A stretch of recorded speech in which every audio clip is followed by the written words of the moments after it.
Thank you. Thank you. Thank you. Thank you very, very much. Thank you. Thank you.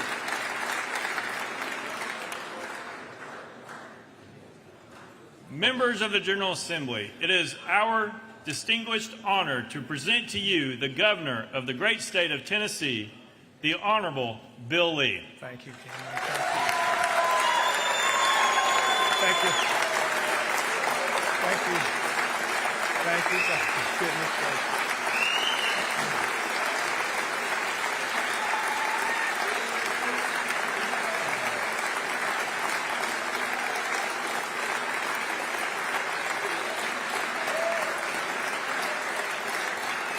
Thank you. Thank you very much.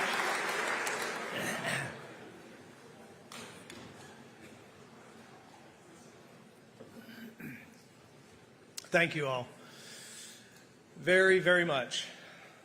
Lieutenant Governor McNally, Speaker Sexton, Speaker Pro Tem Hale, Speaker Pro Tem Marsh, members of the 113th General Assembly, constitutional officers, justices, cabinet members, and staff, and my family, thank you for being here. Friends, I am proud to serve Tennessee alongside you as we serve the people that we love so much. And to those of you who are new to this General Assembly, I want to welcome you and thank you. You have accepted a call to serve, and I've come to realize just how valuable and how important that is. And you may or may not agree with everything that everyone does in this hall. You certainly won't. But I can tell you that I genuinely look forward to working with each one of you as we serve the people of this state. To those of you who are new to this assembly, you have accepted a high calling, and I want to say thank you.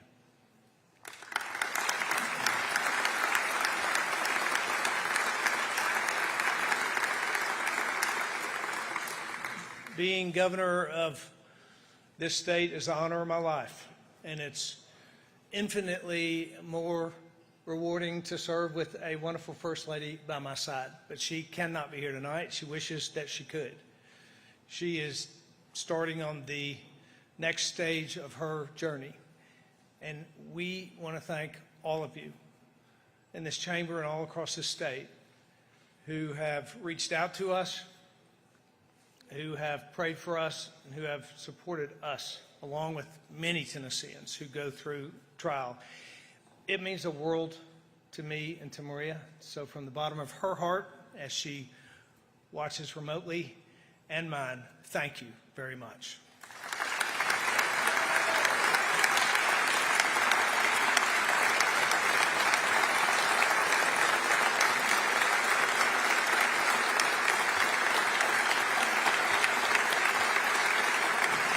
Thank you. Thank you. Thank you. She thanks you for that. 2 weeks ago, I took an oath to uphold and defend the constitutions of Tennessee and the United States of America. And as I said on Inauguration Day, this halfway point is a good time to reflect, but it's an even better time to plan. Because our state is leading the nation has great expectations for us. What will future generations say about Tennessee in the year 2023 and beyond? And as a seventh-generation Tennessean, I often think about the role that our state and her people have played in the great turning points of American history. From the courage of the early settlers and abolitionists to the leaders of women's suffrage and the civil rights movement, Tennesseans have long served as a guiding light in our nation's moments of transformation. One of the best examples is a man from rural Tennessee who was drafted to serve this country in World War I.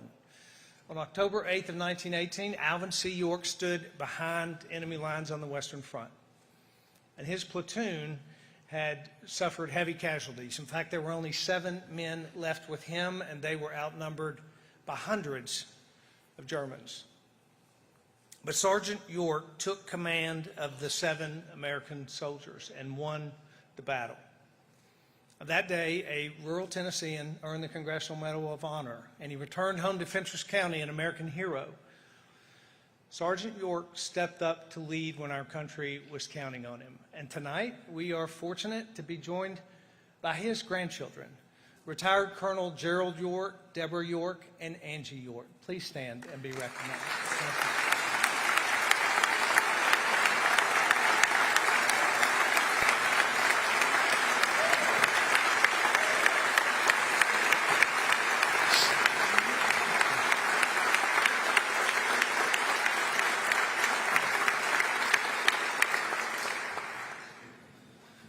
Most of us know the story of Alvin C. York, but I mention it now to emphasize that Tennessee's success is no accident. Tennessee is America at its best because of the men and women who have made it that way. In 2019, I stood in this chamber and said, Tennessee can lead the nation.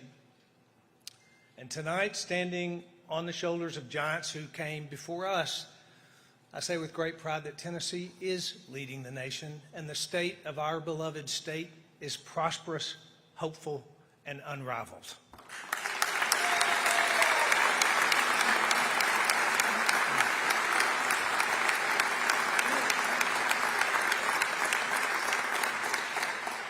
Ford Motor Company could have picked any state in the country, but why did they choose to plant their roots in West Tennessee? In-N-Out Burger, iconic family-run company, of all the states they could have picked, their new hub and first footprint east of Texas is coming to the volunteer state. Why Tennessee? Because American people know a leading state when they see one. And that's why people and families and companies are moving here in record numbers. Our investments in public education and workforce development and safe schools, and our commitment to freedom and to families have all earned national recognition. And our commitment to this high quality of life doesn't stop at the borders of our big cities. In fact, it begins in the most rural areas of our state. And thanks to that commitment, the number of distressed counties in Tennessee has dropped from 15 to 10, and we are not done.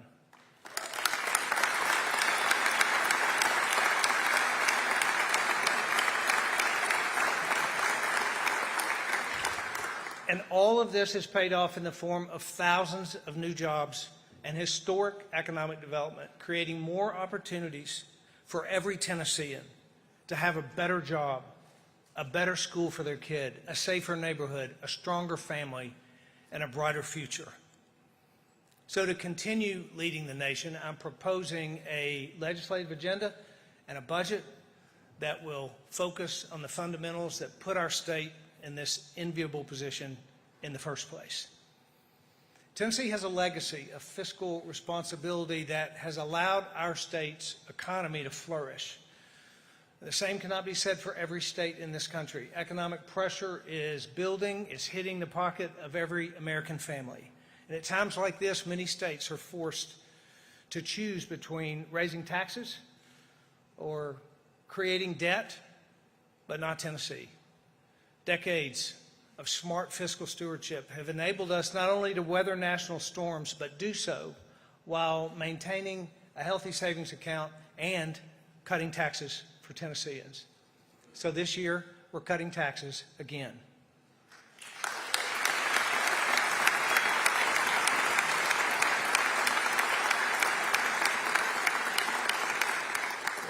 Last August, we gave Tennessee families a 1-month break from grocery taxes to provide relief amid the nationwide inflation. We should do that again this year, but let's extend it to 3 consecutive months.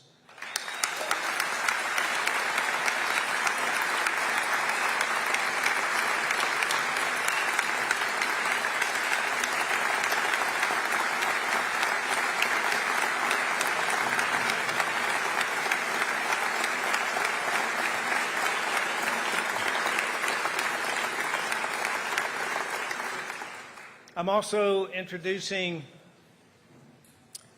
the Tennessee Works Act to deliver more than $150 million in annual tax relief to small businesses and expand Tennessee's competitive edge for years to come.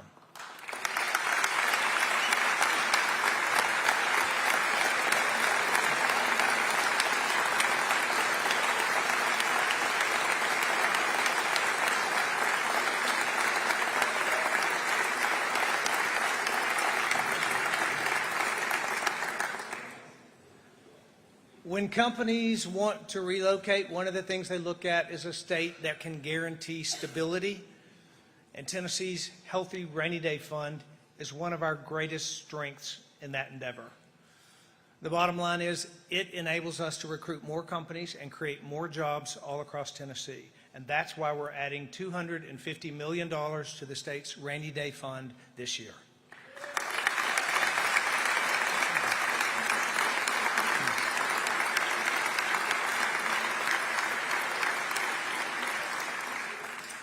Before I move on regarding fiscal responsibility, for decades, it's the General Assembly in this state that has been committed to a balanced budget that also recognizes the priorities of Tennesseans. You should be commended for that. You should get credit for that, and I want to thank you for that. Thank you.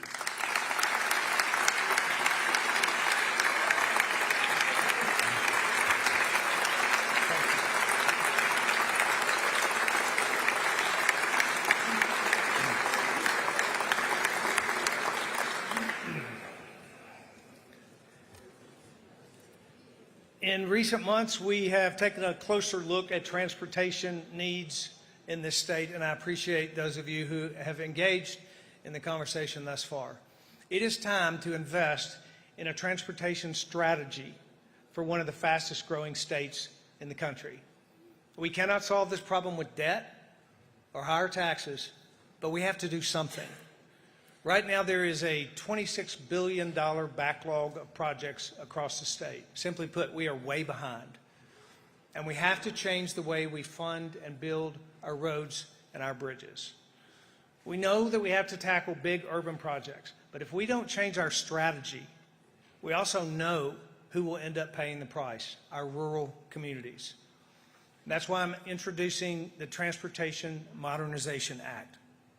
A plan to engage public-private partnerships, to build additional choice lanes on urban highways, to ensure electric vehicle owners pay their share in maintaining our roads, and to provide a delivery model that builds rural and urban projects faster, all without the burden falling on Tennessee taxpayers.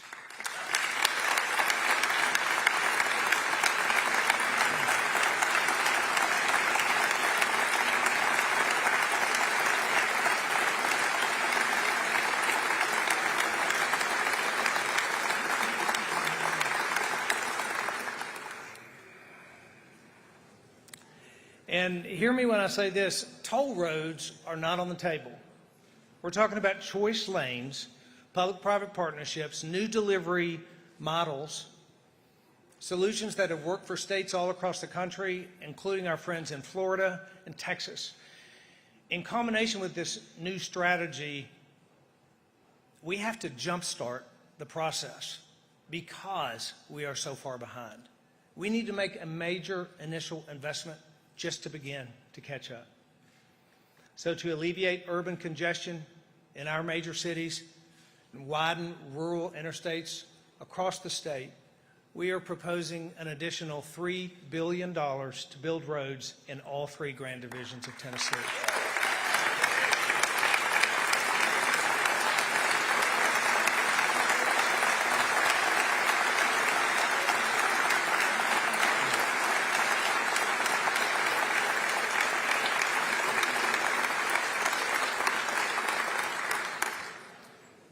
And with that, along with that, we're also proposing another $300 million into our local highway program so that local communities can build and maintain the roads that they need.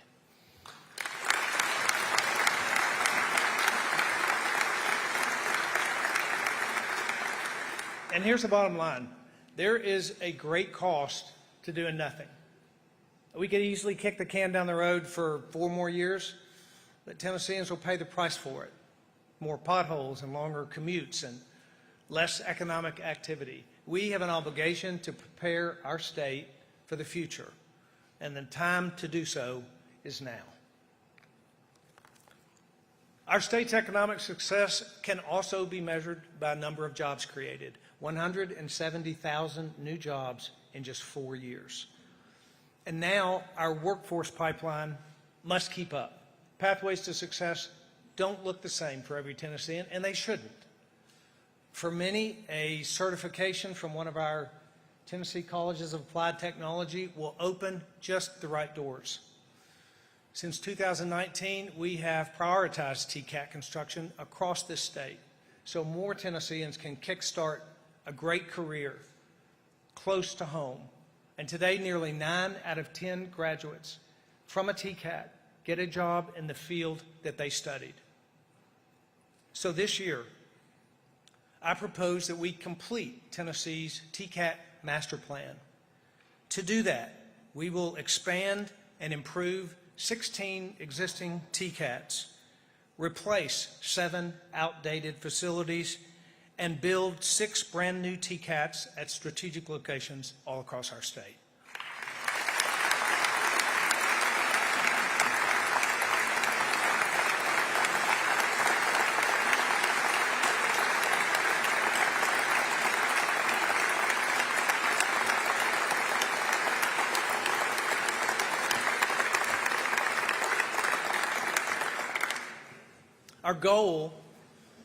Our goal with that is to train 10,000 new skilled workers a year. To achieve this, we are proposing $1 billion in this budget, the largest investment in our technical colleges in state history.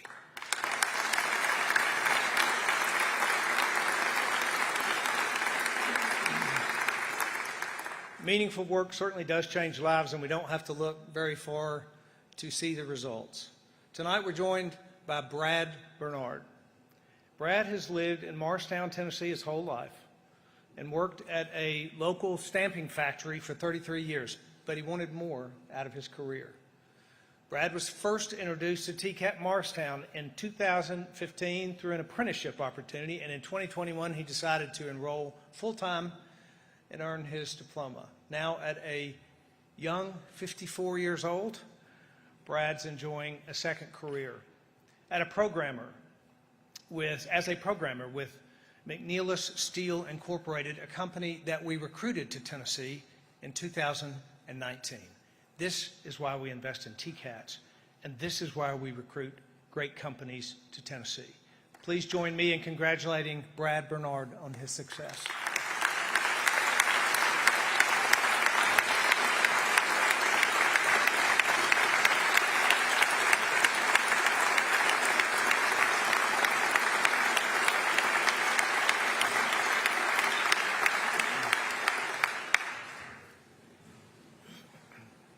Access to career and technical education can change the trajectory of someone's life, and we should expand those opportunities in our K-12 schools. Starting with the GIVE Act 4 years ago, we've worked to create more vocational and STEM programs in classrooms across the state, and as a result, dual enrollment for high school students has nearly doubled. You've heard me say we should change the way high school looks in Tennessee, and we're well on our way to making that a reality. Last year, we reformed the public school funding formula for the first time in 30 years and invested in a historic amount to fund Tennessee students based on their individual needs. And this year, I'm proposing an additional investment of $350 million into the TISA formula, and that includes $125 million for teacher pay raises.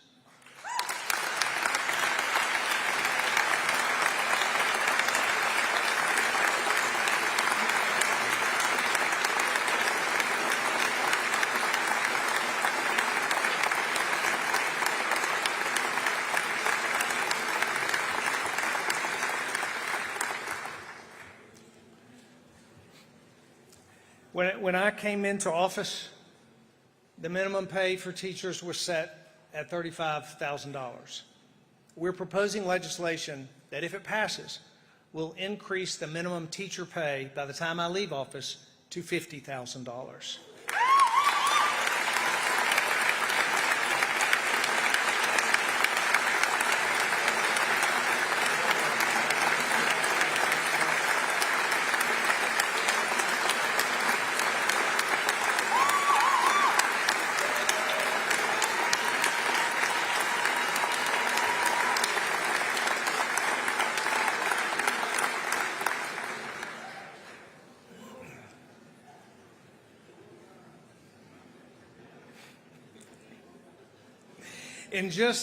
And I'm glad y'all like that. I do too. I'm excited about that too. In just the last 6 months, there's hundreds of families that are living in underserved zip codes in our state that have had the opportunity to pick what they think is the best school for their child through our Education Savings Account program. Our ESA program is changing lives, and states across the country are following Tennessee's lead. I've always believed that we should strive to have the best public school system in the country and provide choices for parents. There are some who claim that you have to choose either or, but these two ideas are not in conflict. In fact, excelling in both is how we lead in education. I want to introduce you to some Tennesseans who are proof of that idea. Natalia Serrano, a fourth grader living here in Nashville, was struggling with reading and writing and rarely spoke in class. Her parents and her older sister could see that she was on a failing path. They thought if they could just get her into the right school with smaller classes, that she would have a chance. When we launched the ESA program, Natalia's family applied and were soon enrolled at Holy Rosary Academy. Just since last fall, Natalia has already jumped 3 reading levels. Her goals for this year are to read 30 minutes every day and to study hard for her weekly spelling test. She also joined the choir and a Bible study. Natalia found her voice, and every child in this state deserves to have access to a high-quality education. Please join me in welcoming Natalia Serrano and her family. We are so proud of you.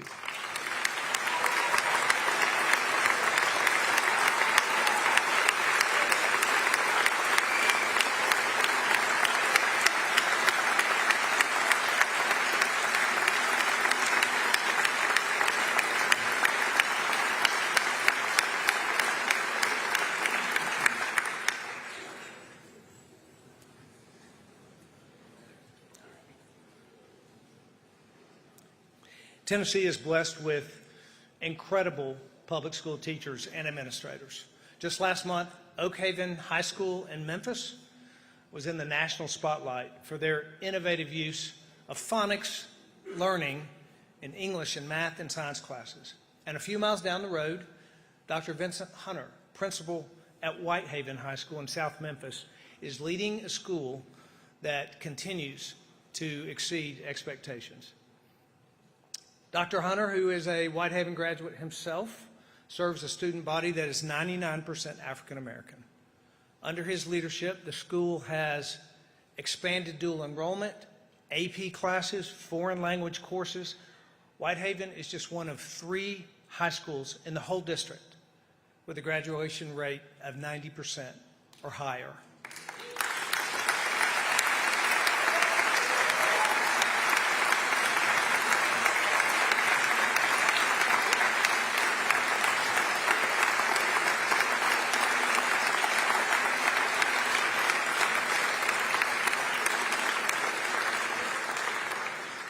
I had the honor of attending last year's spring graduation at Whitehaven. And let me tell you, I'm really encouraged about the future leaders of Memphis and our state when I go to a school like Whitehaven. You know, we have been in prayer, constant prayer, for the Nichols family since they tragically lost their son Tyree last month. Their courage, their compassion, and the compassion shown by the people of Memphis is a picture of hope. The graduates of Whitehaven High School, defying the odds and chasing their dreams, is a picture of hope. Memphis is an exceptional city, and I believe it has a bright future. And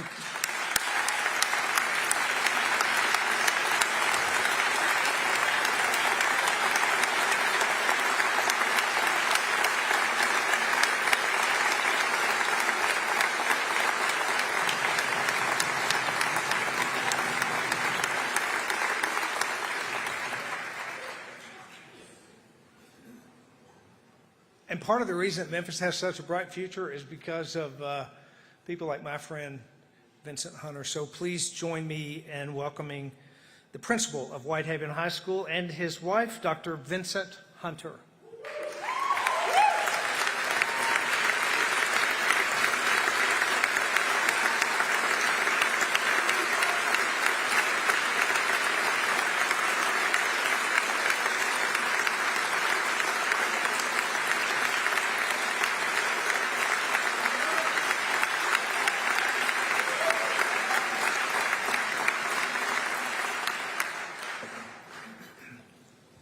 When it comes to learning loss, Tennessee has made great strides, but we have much that needs to be done. We know the worst thing that we can do for a child's success is to push them to the next level when they are simply not ready. Third grade reading has been the most important indicator for parents and teachers to see that a child is struggling before it's too late. As a parent, and hearing from educators across the state, I know that this can be one of the largest challenges during elementary school years. And that's why our budget this year will prioritize new literacy programs, from tutoring to summer camps, and give students multiple pathways to become a strong reader. The ability to read at grade level can determine a child's future. And our approach has to be about providing additional support so that every student is set up for success in the classroom and beyond.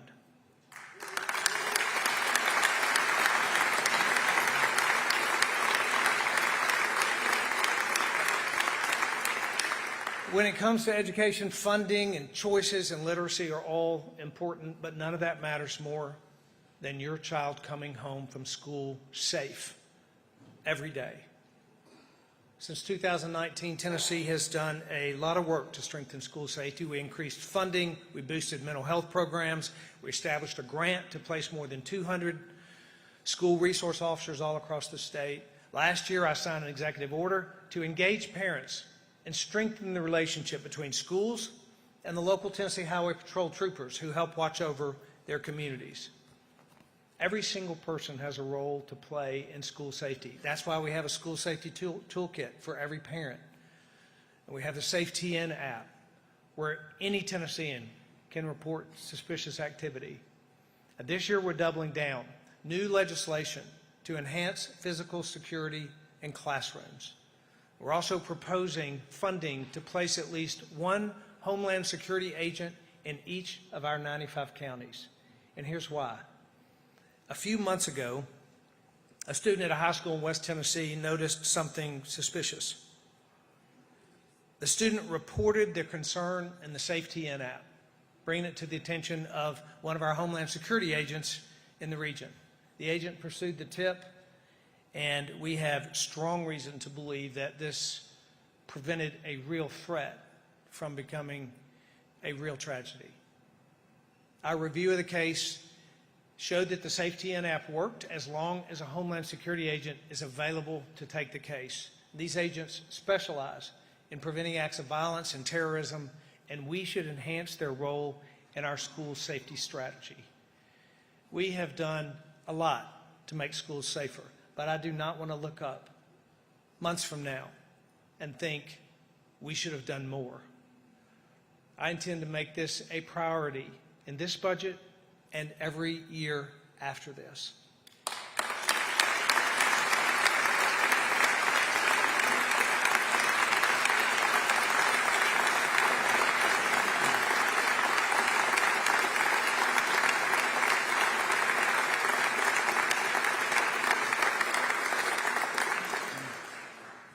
We know that public safety doesn't stop there. Whether we are protecting against the influence of the Chinese Communist Party or the dangers of a drug crisis stemming from an open border, we must continue to have a voice in the national security when the safety of Tennesseans is at stake. And we will never stop investing in the safety of Tennesseans. Our $100 million Violent Crime Intervention Grant Fund is already being used by 80% of local law enforcement agencies all across the state. And I'm proposing that we invest another $50 million to keep that program going. We added 100 Tennessee Highway Patrol troopers in the budget last year. This year, we're adding 100 more troopers. And ahead of this budget, we worked with the General Assembly to create 25 new forensic lab positions to help the TBI reduce the turnaround time for test kits. And, yep.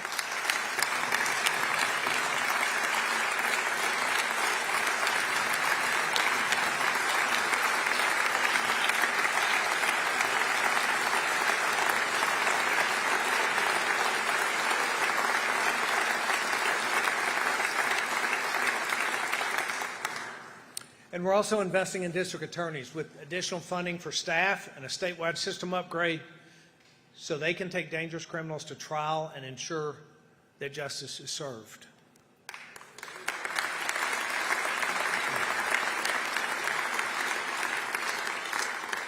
There was a significant shift in this country last year when it comes to protecting the lives of the unborn. And we now all have an opportunity, a moral obligation to support strong Tennessee families. Pro-life is much more than defending the lives of the unborn, and it's not a matter of politics. This is about human dignity. This is about human dignity. And we can have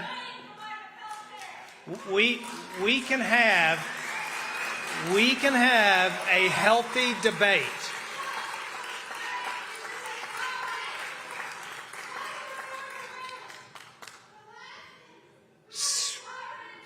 Civility is not a weakness, by the way.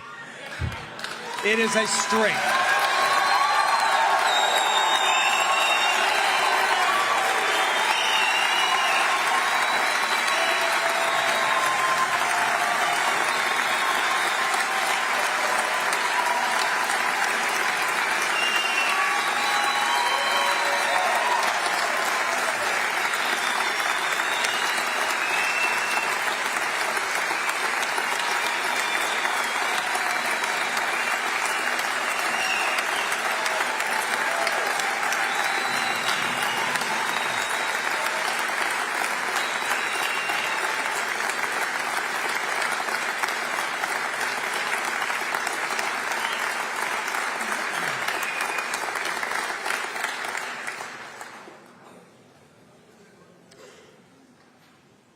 Now, we can and should have a healthy debate about policy specifics, but we can all agree that America is rooted in a commitment to human dignity. And I'm talking about the dignity of the expecting working mother who's got multiple jobs to make ends meet, and the dignity of a baby born 3 months early, or a father living with a disability or family in crisis. Just a minute ago, I said we have an opportunity to support families and have some very important news for all of us to share tonight. 2 years ago, at the request of the General Assembly, we secured an historic TennCare Medicaid waiver agreement, the only federally approved waiver of its kind in the nation. Our waiver actually rewards a state for efficient, responsible management of taxpayer resources by awarding additional federal dollars known as shared savings to serve the most vulnerable. I want to thank our TennCare Director, Stephen Smith, for his remarkable leadership in working with the federal government at your request to secure this waiver. And I've said all along, we would only move forward with this waiver if it was a good deal for Tennesseans. And tonight, I can share that we have claimed the first returns from this program, and not only did we get a good deal, we got a great deal. For the first year alone, Tennessee will receive more than $300 million of shared savings at no additional burden to Tennessee taxpayers.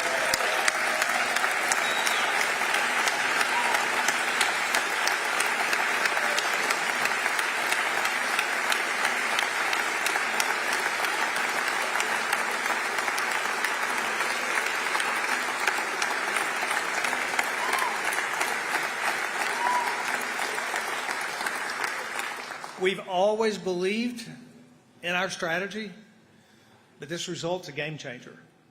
Now, in the last 4 years, we have extended postpartum care for mothers to 12 months. We provided support for thousands more Tennesseans who are living with disabilities. We've offered comprehensive dental benefits for TennCare recipients for the first time in the state's history. And now, with a pro-family landscape in the background, using just the savings from this first year, we will further strengthen postpartum coverage, providing services to over 5,000 more mothers, close the coverage gap for parents, and reach an additional 10,000 children, in total offering services to nearly 25,000 more women, children, and parents in need.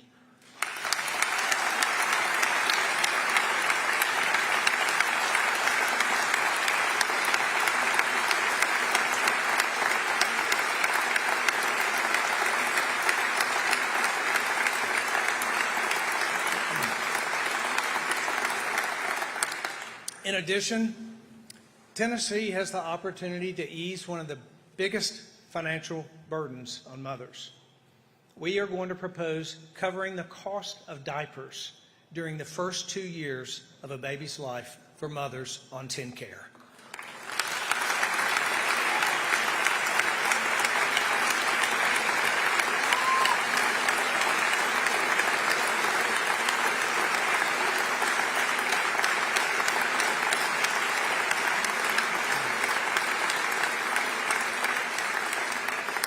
If that is approved, Tennessee will be the first Medicaid program in the nation to implement this kind of support. That is pro-life and that is pro-family.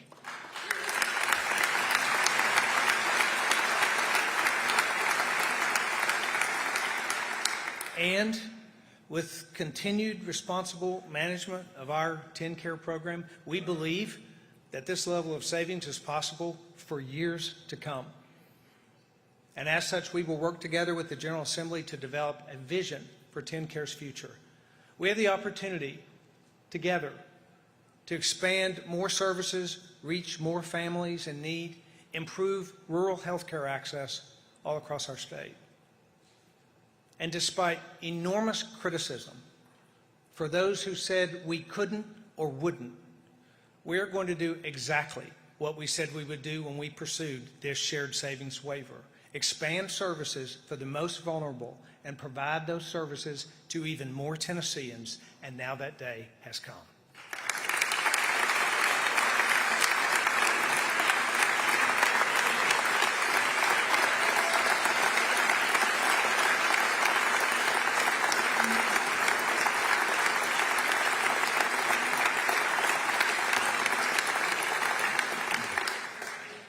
In Tennessee, we also value the dignity of a foster child who longs for a loving home, the dignity of a mother who simply can't raise a child alone, or a couple whose prayers for a child have not yet been answered. Last fall, we began working anew with our partners in the General Assembly to address the growing challenges in serving at-risk children in Tennessee, and quite frankly, across the country. The needs of Tennessee children have evolved, and our approach to serving them must evolve too. We built a team at our Department of Children's Services that's ready to move forward and provide better services. Our new commissioner, Margie Quinn, brings decades of expertise working with the most vulnerable populations in our state, in her service with the TBI and with anti-human trafficking nonprofits. With Commissioner Quinn at the helm, we've already hired dozens of new qualified caseworkers. And DCS caseworkers have an incredibly difficult job, and they deserve our support. Last year, we provided 2 pay raises for caseworkers, and I intend to boost their pay again in this budget.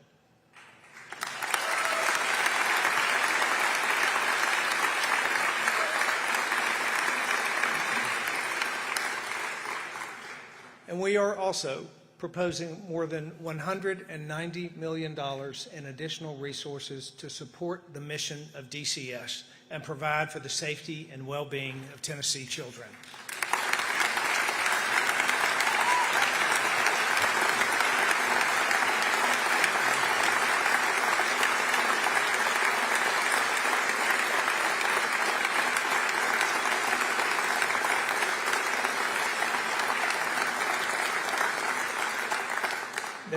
There is a lot more work to be done, but I believe we have the right plan and the right team in place to get it done. And this is all a part of our broader strategy to support strong Tennessee families. And we have big goals. In 2021, we launched Tennessee Fosters Hope. And this year, I'm proposing a new $10 million grant program to support the mission of foster and adoption nonprofits all across our state. Last year, Tennessee's budget funded ultrasound machines at crisis pregnancy clinics all across the state. This year, I'm proposing a $100 million grant program to partner with nonprofits that serve mothers and fathers and families during a crisis pregnancy.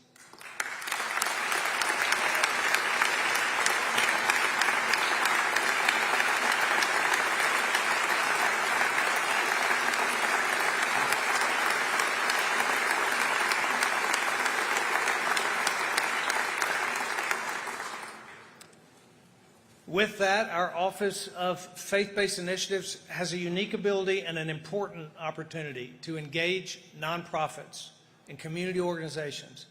And I believe it's time to equip them with the resources they need to play a bigger role as we endeavor to better serve children and families. From strengthening DCS to expanding care for families, these challenges are not easy. But if we start from our commitment to human dignity, we will get it done. Strong families, in fact, are the building block of society in our communities, in our state, in our country. The love and support that fills a tight-knit home spreads outward, building up neighborhoods and churches and volunteer organizations and all of the other institutions that help bind us together. One way that we can support and strengthen families is by making it possible for parents to be there, worry-free, for every second of the first few months of life. If we can strengthen the bond between parents and children from the very first moments, we will have truly done something important. And that's why I'm proposing a common-sense paid parental leave program for state employees who are growing their families.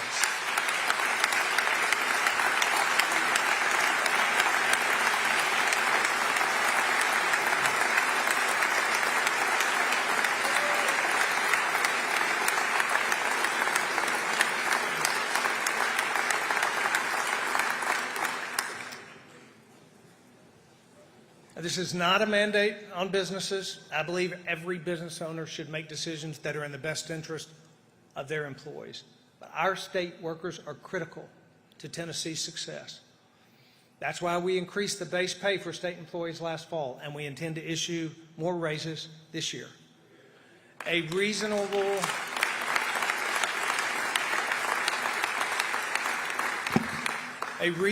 paid leave program will help us retain the best and the brightest and help those who help our state, resulting in stronger families all across Tennessee. From Mountain City to Memphis, our state is blessed with beauty and natural, rich resources. As a kid growing up in this state, I remember going to Fall Creek Falls State Park with my family. Last year, Maria and I took our grandchildren and camped at Cumberland Mountain State Park. When our grandchildren are our age, I'd sure like them to visit state parks with their grandchildren. Our state parks are a jewel, and they'll only be around for the future if we invest in them today. Through the years, Tennessee has maintained responsible stewardship of our natural resources, but it's time to develop a conservation strategy that balances our state's economic growth with a plan to protect our environment. I believe that Tennessee's vision for conservation can start like this: the most accessible park system in the nation. Regardless of your zip code or your physical ability or your demographics, you and your family should be able to enjoy outdoor experiences close to home. So to achieve that, my budget proposal will improve and expand 3 additional state natural areas, build 2 new park lodges, complete 4 more outdoor trails, and create 4 new state parks.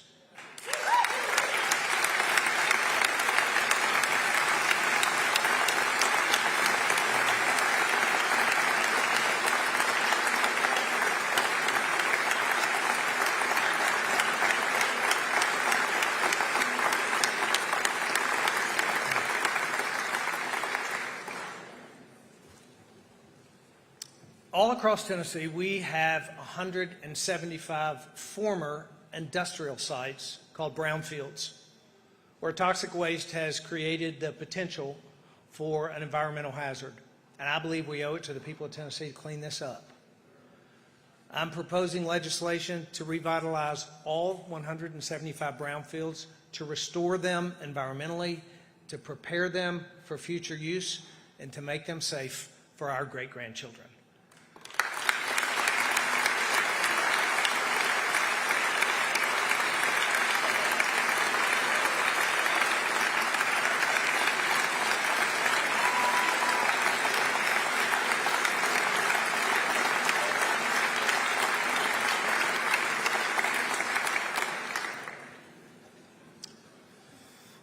This is the start of a conservation strategy, and we have much to do in the years to come. But if we really want to contribute to the future of America's environment, we should contribute to the advancement of clean energy. As Washington debates an agenda that overregulates or pushes the burden on everyday people, Tennessee is looking for real solutions through innovation. And we have a solution that's cheap and clean and reliable. No other state in the country comes close to Tennessee's legacy, resources, and potential to be a leader in nuclear energy. And there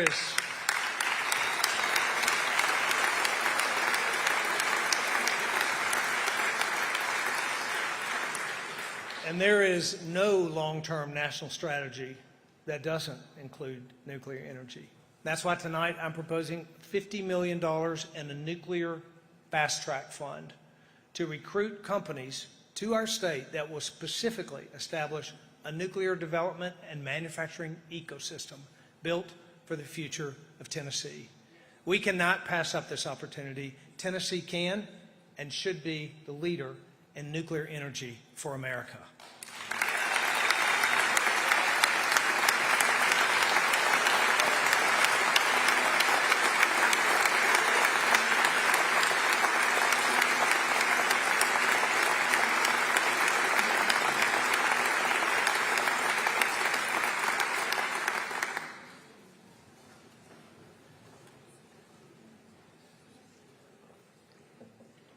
As governor, I have the privilege of traveling all across the state and meeting Tennesseans from all walks of life.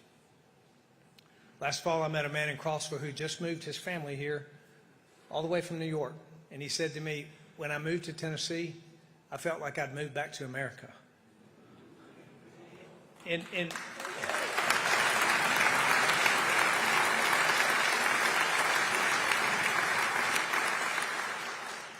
In many ways, our country is off track, but America's best days are not behind her. If the rest of the country can learn one thing from leading states like Tennessee, it's that when you trust your people, you'll succeed. The most elite, most educated people don't always know best. The everyday American people know best. And we have had crises in the last few years that have challenged that notion. But as long as we believe in we the people, our country will stay on this imperfect path to a more perfect union. Tennesseans have accomplished remarkable things in our 226-year history. And once again, we are being called to be a guiding light and to carry the spirit that took our state from frontier to front runner.